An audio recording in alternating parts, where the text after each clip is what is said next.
Okay, class 10th. Now we are going to discuss about types of chemical reactions. So, first one is combination reaction. बहुत simple है combination reaction. When two or more than two reactants combine to give single product. जब हमारे पास दो या दो से ज़्यादा reactant एक साथ combine करते हैं और हमें एक सिंगल प्रोडक्ट मिलता है, तो ऐसी रिएक्शन हमारी कॉम्बिनेशन रिएक्शन कहलाती है. एग्जाम्पल के तौर पर कैल्शियम ऑक्साइड, जिसको हम क्विकलाइम कहते हैं, जब हम उस कैल्शियम ऑक्साइड को रिएक्ट कराते हैं वाटर के साथ, तो ये कैल्शियम ऑक्साइड और हमारे पास वाटर दोनों रिएक्टेंट हो गए. जब हम इन दोनों को रिएक्ट कराते हैं तो जो हमें प्रोडक्ट मिलता है वो है कैल्शियम हाइड्रोक्साइड. कैल्शियम हाइड्रोक्साइड को हम स्लेक लाइम भी कहते हैं. जब हम इस प्रोडक्ट को टच करेंगे तो टच करने पे हमें पता चलेगा कि ये हमारे पास थोड़ा सा गर्म है. क्विकलाइम एक बार फिर से समझ लीजिएगा, जिसको हम चूना कहते हैं, जो हम पहले वाइट वॉश में यूज़ करते थे, ये हमारे पास वही चीज़ है.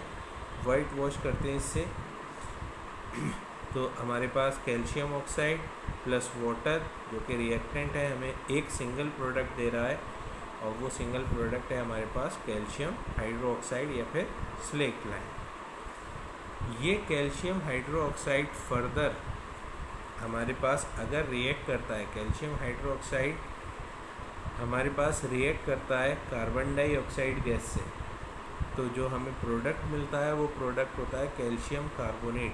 कैल्शियम कार्बोनेट क्या है? जो हम मार्बल देखते हैं, उसी वही चीज़ है कैल्शियम कार्बोनेट. उससे याद रखिएगा, स्लेक लाइम जब हमारे पास कार्बन डाइऑक्साइड से रिएक्ट करता है तो हमें कैल्शियम कार्बोनेट मिलता है, जो मार्बल है. मार्बल की बहुत थिन लेयर, और इसकी वजह से जब हम वाइट वॉश करते हैं तो एटमॉस्फेयर में जो कार्बन डाइऑक्साइड गैस होती है, जब वो स्लेक लाइम से रिएक्ट करती है तो कैल्शियम कार्बोनेट बनाती है, जिसकी वजह से हमारे पास जो सरफेस है, वाइट सरफेस, जिसको भी हमने वाइट वॉश किया है, वो बहुत ज़्यादा शाइनी हो जाता है. और साथ साथ वाटर रिलीज़ होता है. वाटर रिलीज़ होके हमारे पास गैस वेपर की फॉर्म में एटमॉस्फेयर में चला जाता है. ये रिएक्शन जो है हमारे पास एग्ज़ाम्पल है किसका?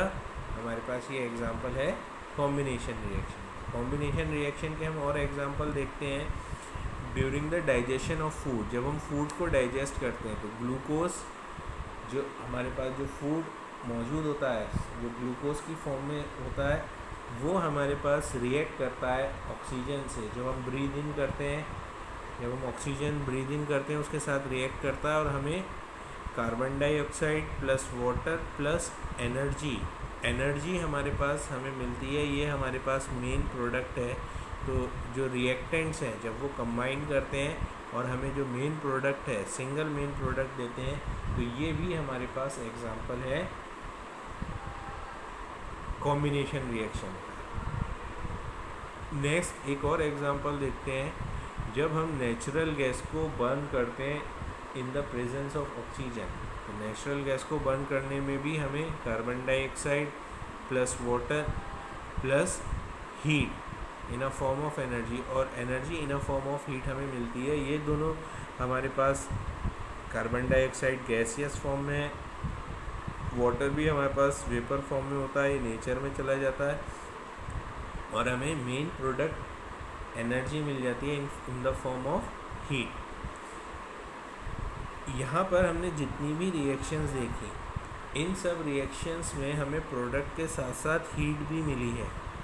मीन्स हम कह सकते हैं हीट इज़ इवॉल्व. जब भी ध्यान रखिएगा class, those reactions in which heat is evolve during a reaction are called exothermic reaction. ऐसी रिएक्शन जिसमें हीट इवॉल्व होती है, हीट हमें मिलती है विद प्रोडक्ट, तो वो रिएक्शन हमारी एक्सोथर्मिक रिएक्शंस कहलाती हैं. एक और type of reaction, those reaction in which heat is supplied during a chemical reaction. हम हीट सप्लाई करते हैं केमिकल रिएक्शन के टाइम पे, तो ऐसी रिएक्शंस हमारी एंडोथर्मिक रिएक्शंस कहलाती हैं. एग्जाम्पल, मेकिंग ऑफ टी, जब हम चाय बनाते हैं तो वो हमारे पास एंडोथर्मिक रिएक्शन है। या फिर मैग्नीशियम रिबन को जब हम ऑक्सीजन से रिएक्ट कराते हैं तो हमें उसको हीट सप्लाई करनी पड़ती है। इनिशियली हीट सप्लाई करने के बाद हमें मैग्नीशियम ऑक्साइड मिल जाता है, और मैग्नीशियम ऑक्साइड जो हमने हीट सप्लाई की, इस वजह से वो रिएक्शन हमारी क्या कहलाएगी, वो रिएक्शन हमारी एंडोथर्मिक रिएक्शन कहलाएगी।